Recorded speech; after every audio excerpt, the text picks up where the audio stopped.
Di suatu sudut terpencil di Pulau Jawa, terdapat sebuah desa kecil bernama Tanjung Sari. Desa ini dikelilingi oleh hutan lebat dan pegunungan yang megah, namun keindahan alamnya menyimpan kisah kelam yang jarang terungkap. Konon, Tanjung Sari adalah tempat yang terkutuk, tempat di mana tragedi dan misteri saling berjalin.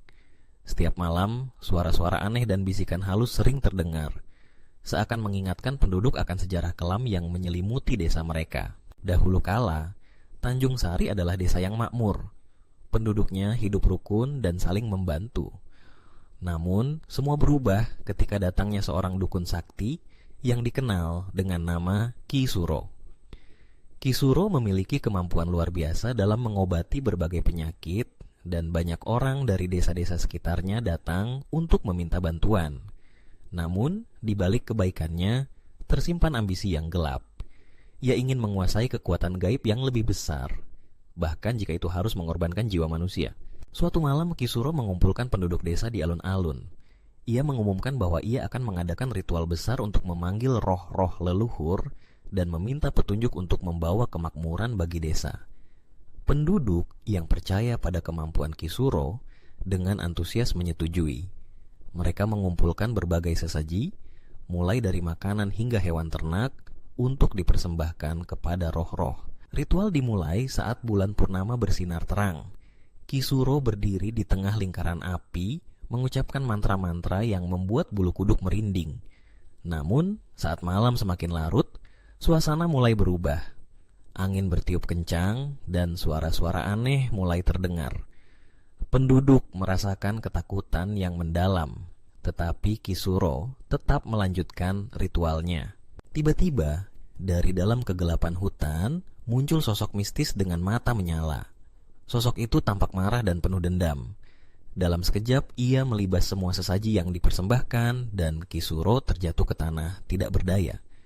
Dalam keadaan panik, penduduk desa berlarian menyelamatkan diri, meninggalkan Ki Suro yang terkapar di tengah lingkaran api. Sejak malam itu, desa Tanjung Sari tidak pernah sama lagi. Ki Suro menghilang tanpa jejak dan penduduk desa mulai merasakan dampak dari ritual yang gagal itu. Hasil panen mereka menurun drastis, penyakit menyerang tanpa henti, dan banyak penduduk yang meninggal dalam keadaan misterius. Suara-suara aneh mulai terdengar setiap malam, seolah mengingatkan mereka akan kesalahan yang telah dilakukan. Mereka percaya bahwa arwah Ki Suro masih berkeliaran, mencari balas dendam atas pengkhianatan yang kepanggil kiribannya. Seiring berjalannya waktu, desa Tanjung Sari menjadi semakin sepi. Banyak penduduk yang memilih untuk pergi, meninggalkan kenangan pahit di tempat yang pernah mereka sebut rumah. Hanya segelintir orang yang bertahan, terjebak dalam rasa takut dan penyesalan.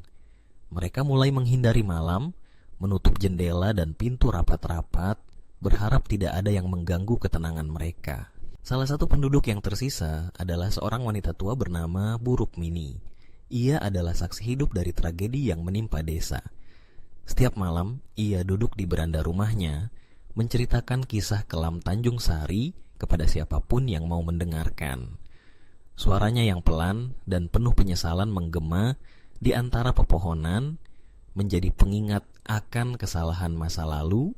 Suatu malam, seorang pemuda bernama Andi yang baru saja pindah ke desa mendengar cerita Bu Rukmini. Ia tertarik dan ingin mengetahui lebih jauh tentang misteri yang menyelimuti Tanjung Sari. Meski penduduk lain memperingatkannya untuk tidak menggali masa lalu, Andi merasa ada sesuatu yang menarik untuk diungkap. Ia mulai melakukan penyelidikan, mencari tahu tentang Ki Suro dan ritual yang mengubah segalanya. Andi mengunjungi tempat di mana ritual itu dilakukan. Di tengah hutan yang lebat, ia merasakan aura yang aneh, seolah waktu terhenti di tempat itu. Dengan berani, ia mencoba memanggil roh Ki Suro, berharap bisa mendapatkan penjelasan tentang apa yang sebenarnya terjadi. Namun, saat ia mengucapkan nama Ki Suro, angin bertiup kencang dan suara gemuruh terdengar, seolah ada yang tidak senang dengan kehadirannya. Ketika Andi berbalik untuk pergi, ia melihat sosok yang sama dengan yang diceritakan Bu Rukmini. Sosok itu menatapnya dengan mata yang menyala, dan Andi merasakan ketakutan yang luar biasa. Dalam sekejap, sosok itu menghilang, meninggalkan Andi dalam kebingungan dan ketakutan. Ia berlari pulang, bertekad untuk tidak pernah kembali ke tempat itu lagi. Namun, rasa ingin tahunya tidak bisa diabaikan. Andi kembali menemui Bu Rukmini dan menceritakan pengalamannya. Wanita tua itu menatapnya dengan serius dan mengatakan bahwa Ki Suro tidak akan pernah tenang sampai ia mendapatkan apa yang diinginkannya. Ia mengingatkan Andi untuk berhati-hati, karena roh yang marah bisa membawa malapetaka bagi siapapun yang berani mengganggu ketenangannya. Malam demi malam, suara-suara aneh terus mengganggu penduduk desa. Beberapa dari mereka mulai mengalami mimpi buruk melihat sosok Ki Suro yang mengerikan. Desa Tanjung Sari semakin terpuruk dalam kesedihan dan ketakutan. Andi merasa terjebak antara rasa ingin tahunya dan tanggung jawab untuk melindungi desa. Ia tahu bahwa sesuatu harus dilakukan untuk menghentikan teror ini. Setelah berdiskusi dengan Bu Rukmini, Andi memutuskan untuk melakukan upacara pemanggilan arwah Ki Suro, tetapi kali ini dengan niat yang berbeda. Ia ingin meminta maaf atas kesalahan yang telah dilakukan penduduk desa dan berharap bisa menenangkan arwah yang tersakiti.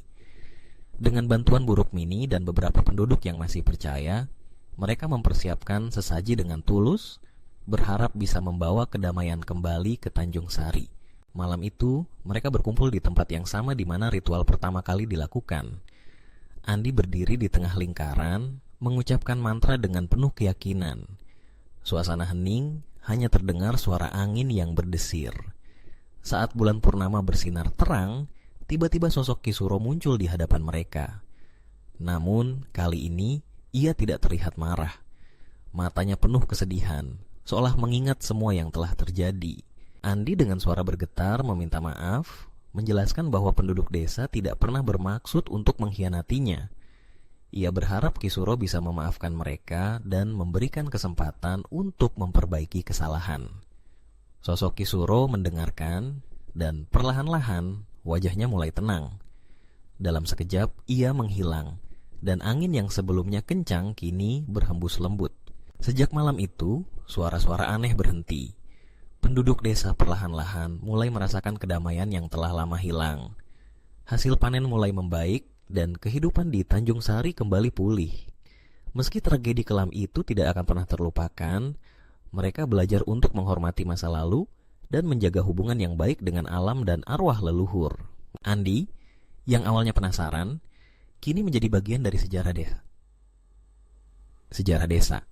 Ia berjanji untuk menjaga cerita Tanjung Sari agar tidak dilupakan, sebagai pengingat akan kesalahan yang pernah dilakukan dan pentingnya saling menghormati. Desa kecil ini, meski pernah dilanda tragedi, kini berdiri dengan harapan baru, siap menyongsong masa depan yang lebih baik.